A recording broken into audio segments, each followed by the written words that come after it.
Assalamualaikum dan selamat sejahtera. Okey, kita sambung semula topik kita bab 1 indeks. Kali ini kita akan sambung kepada indeks pecahan. Okey. Okey, cikgu ulang semula mengenai hukum indeks. Kita dah belajar sebelum ni. Okey, pendaraban di mana kalau asasnya sama, indeksnya darab dia akan jadi tambah, bahagi dia akan jadi tolak, kuasa dia akan jadi darab, negatif dia sebenarnya per kat bawah kan, tu jadi positif. So hari ni cikgu akan ajar dua ini pecahan ya. Okey.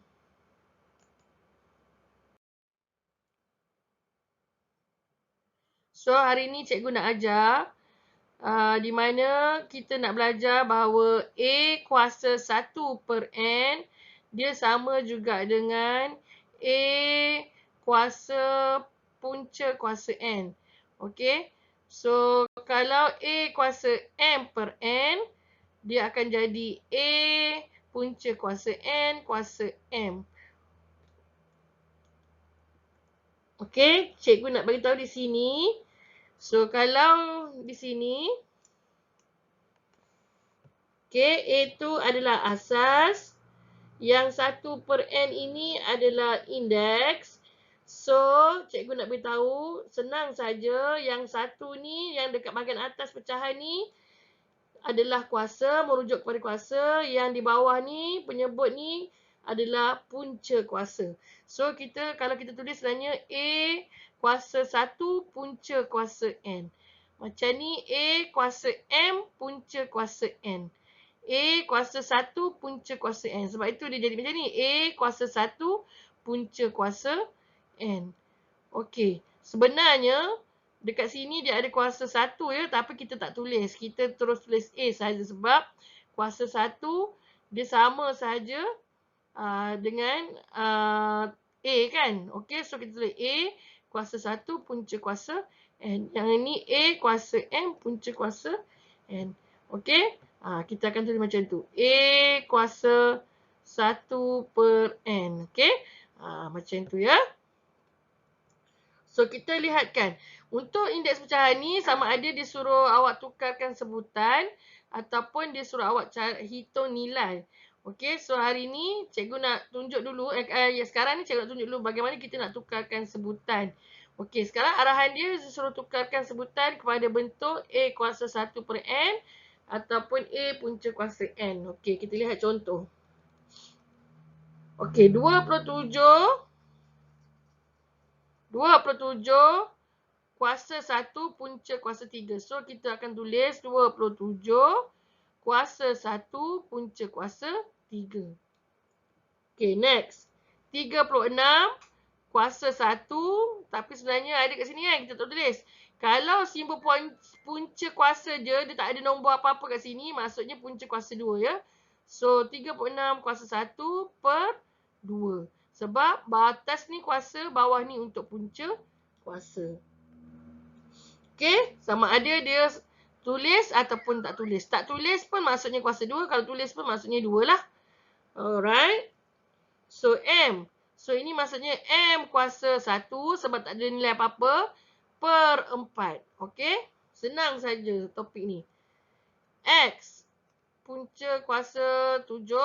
So, X kuasa 1 per 7. M. Okey, kalau macam ni pula. Ini terbalik pula. Dia bagi per, dia suruh awak tulis dalam bentuk punca kuasa. So, M kuasa 1 punca kuasa 8. 49 kuasa 1 punca kuasa 2. So, 2 tak payah tulis 2 kat sini. Tak payah tulis. Okey. Kalau yang ni 256 kuasa 1 punca kuasa 8. Okey. Sangat senang. Dia suruh tukar saja. Sama ada dalam bentuk ini. Okey. Yang ini. Ataupun bentuk punca. Macam yang ini. Okey. Dia suruh tukar. Okey. Kita lihat. Kalau yang seterusnya. Negatif 1000 kuasa 1 per 3. So, negatif 1000 kuasa 1 punca kuasa 3. Atas ni kuasa, bawah ni punca kuasa. Okey, kita lihat contoh. Kalau dia suruh hitung nilai, awak guna saja kalkulator. Okey, 27 punca kuasa 3, kita boleh guna kalkulator lah, sama dengan 3. 36 punca kuasa 2 sama dengan 6. Dan seterusnya. Kita tekan saja kalkulator. Okey, tekan saja kalkulator, dapat nilai. Yang penting, sebenarnya kat sini cikgu tahu, kalau hitung nilai, dia ada nilai akhir macam ni. Okey, dia ada nilai akhir. So, dia mesti ada nilai akhir dia berapa. Alright, yang tadi tu sebelum ni kita ajar, cikgu ajar bagaimana nak tukar bentuk sebutan. Okey, next. Seterusnya juga, cikgu nak ingatkan lagi sekali. Okey, cikgu nak terus ingatkan lagi sekali bahawa dekat atas ni maksudnya kuasa, bawah ni punca kuasa. So, dia sama juga dengan kalau kita pecahkan A kuasa M, kuasa 1 per N. Sama juga. Ataupun 1 per N ni dekat dalam, M ni pula dekat luar. Okey, dia terbalik macam tu saja. Okey, ataupun awak boleh dalam bentuk punca. So, A kuasa M, punca kuasa N. Ataupun awak boleh tulis punca kuasa dulu, M dekat luar. Okey, dia sama saja. Kita tengok contoh. Okey, kalau macam ni, contohnya 81 kuasa 3, punca kuasa 2. Dia boleh macam tu. Ataupun, macam mana? Boleh? Nampak? Okey. Ini kalau dalam bentuk macam ni, dia akan jadi 81 kuasa 3 kuasa 1 per 2. Dia pecahkan macam ni. Ataupun dia boleh tulis dalam bentuk 81 setengah ni pula kat dalam, 3 ni pula dekat luar. Pun boleh. Alright? Okey. Kalau yang seterusnya. So, maknanya 27 kuasa 2 punca kuasa 1 per 3. Dia akan jadi macam tu. Ataupun kita boleh tulis terbalik. Yang 1 per 3 kat dalam, 2 dekat luar. Okey, yang ini maksudnya M kuasa 4 kuasa 1 per 5. Okey. Sama juga dengan yang ini. M kuasa 1 per 5 ataupun 4 tu kat luar. Tadi 4 kat dalam kan? Okey, A kuasa 2 per 5, A kuasa 2, kuasa 1 per 5, ataupun kita terbalikkan dia. Alright? Kita lihat contoh.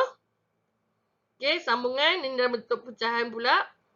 Okey, yang ini 343 kuasa 2 per 3, dia akan jadi 304 per 3 kuasa 2, punca kuasa 3. Atas kuasa, bawah punca kuasa. Ingat ya?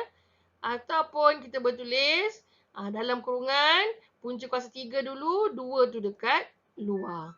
Tapi dia sama saja. Okey, yang ini 4096 kuasa 5, punca kuasa 6. Okey?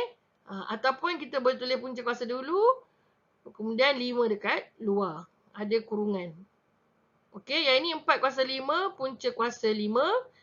M kuasa 4, M kuasa 4, punca kuasa 5. Ataupun kita tulis punca kuasa 5 dulu, kuasa 4 dekat luar. Yang ini A kuasa 2, punca kuasa 5. Ataupun tulis dalam kurungan, punca kuasa 5 dulu, kemudian kuasa 2. Okey, so itu saja topik untuk indeks pecahan. Cikgu harap kamu dapat siapkan latihan. Jumpa lagi, selamat belajar, bye.